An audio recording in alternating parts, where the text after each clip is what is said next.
Olá, tudo bem? Nós vamos falar agora sobre o sistema de grid do Bootstrap. Bom, o que é o sistema de grid, o famoso sistema de grades do Bootstrap? É uma ferramenta muito poderosa, basicamente 80% do Bootstrap. Né? Era baseada em Flexbox, era feita com Flexbox, a propriedade Flexbox do CSS, e ela é uma ferramenta extremamente poderosa na criação dos nossos sites responsivos. Então aqui tem toda a documentação do sistema grid. Importante dar uma lida, nem tem que traduzir o site e tudo mais, mas enfim. Existem alguns conceitos básicos aqui para usar o sistema grid. E um deles é o seguinte: ele deve permanecer, o sistema grid ele funciona com o conceito de linhas e colunas. Então, a classe que trata das linhas é a classe row e a classe que trata das colunas é as classes call. Essas siglas depois a gente vai ver logo. Né? Elas têm um símbolo para telefone, quando você quer fazer o layout de um site para notebook, quando é um layout de site para computador desktop ou telas maiores e tudo mais. Então, a gente precisa, quando vai escrever uma grid de Bootstrap, escrever um código grid, ele tem que estar dentro de um container, dentro de uma row, e aí sim as suas columns. Vamos lá. Aqui a documentação é bem explicativa, autodidata, perdão. Tem muitos exemplos também, como vocês podem ver aqui, bem interessante. Basta olhar a documentação, a parte grid. E aqui vai umas regras aqui. Bom, a classe que trata da coluna é a classe call. Então tem um traço aqui, esse traço ele separa as colunas, a quantidade de coluna que você quer usar. Não fica preocupado que a gente vai entender já na prática o que é essas colunas. Bom, ela segue um conceito máximo de 12, ou seja, cada linha, isso é muito importante a gente decorar. Cada linha tem no máximo 12 colunas. Então, se a gente quer uma linha inteira com conteúdo, a gente vai especificar que ela comporta essas 12 colunas. E aqui tem os seus significados. Olha, se você quer um layout para um site maior do que 576 pixels ou igual, então a gente usa isso aqui. Se a gente quer, por exemplo, uma tela maior do que 768 pixels, então a gente usa isso aqui. E assim por diante. Quando a gente não quer nenhuma dessas telas, a gente quer algo menor que 576, por exemplo, smartphones e tudo mais, então a gente usa somente a class call e o número de colunas que a gente vai usar. Vamos ver isso na prática. Aqui está o nosso site, onde a gente parou. A gente tem que lembrar o seguinte: o conceito do sistema grid é colocar tudo dentro de containers, row e columns, né? Então vamos lá. Vou deixar isso aqui selecionado. Vamos vir para cá. Esse nosso navbar aqui, ele tem que, vou dar um Ctrl C, vou deletar e vou consertar. O container ou container fluid resolve, pode ser. Então, div.row, isso é um atalho do Sublime para escrever código rápido. Dentro dela tem div.call SM, ou seja, SM para devices maiores ou igual do que 576 pixels. Traço 2, vou dar um tab, olha, já cria tudo bonitinho, dou um enter. E agora eu vou dar um Ctrl V. Show de bola, vou arrumar a minha indentação, que está fora do lugar aqui. Ops, pronto, perfeito. O que acontece é que eu tenho dois elementos, eu quero que apareça um do lado do outro. Então, o que eu posso estar fazendo aqui é, se cada linha cabe no máximo 12 colunas, eu tenho dois elementos, uma lista para apresentar e depois uma foto, eu posso dividir isso em dois.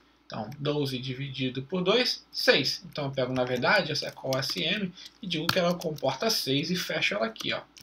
Legal, né? E digo agora que tem uma nova div.call SM12. Perdão, 6. E agora eu pego essa div de fechamento e coloco debaixo da imagem aqui. Ó. Beleza, vou dar um refresh aqui na página e ficou meio ruim de enxergar a diferença, né? Tu viu que a logo veio para cá. Então, vamos fazer o seguinte. Vou botar um exemplo mais abaixo, certo? E vamos... Deixa eu arrumar isso aqui, essa div está faltando em algum lugar. Div row, div container. Tá, essa aqui está sobrando. Vou arrumar isso aqui. Muito bem. Tá tudo no seu devido. Vou fazer a mesma coisa. Então, div.container. Container, dentro dela vai uma div.row e dentro dela vai uma div.call sm6. Então, tab aqui, ele já cria tudo, bem legal. Bom, vou dar um Ctrl+C, Ctrl+V aqui, bem interessante. Então, o que acontece? Eu quero aqui, ó, nessa primeira linha, um conteúdo qualquer, por exemplo, P, ou melhor,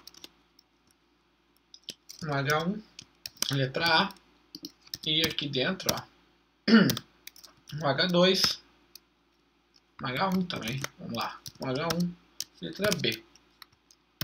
Aqui no CSS, se a gente der uma olhada, eu criei 3 classes simples, só para a gente trazer uma cor para o nosso layout, para enxergar, né, até onde a call está ocupando espaço no nosso HTML. Então, uma cor verde, cor azul, cor amarelo. Chamei as classes de fundo verde, fundo azul, fundo amarelo.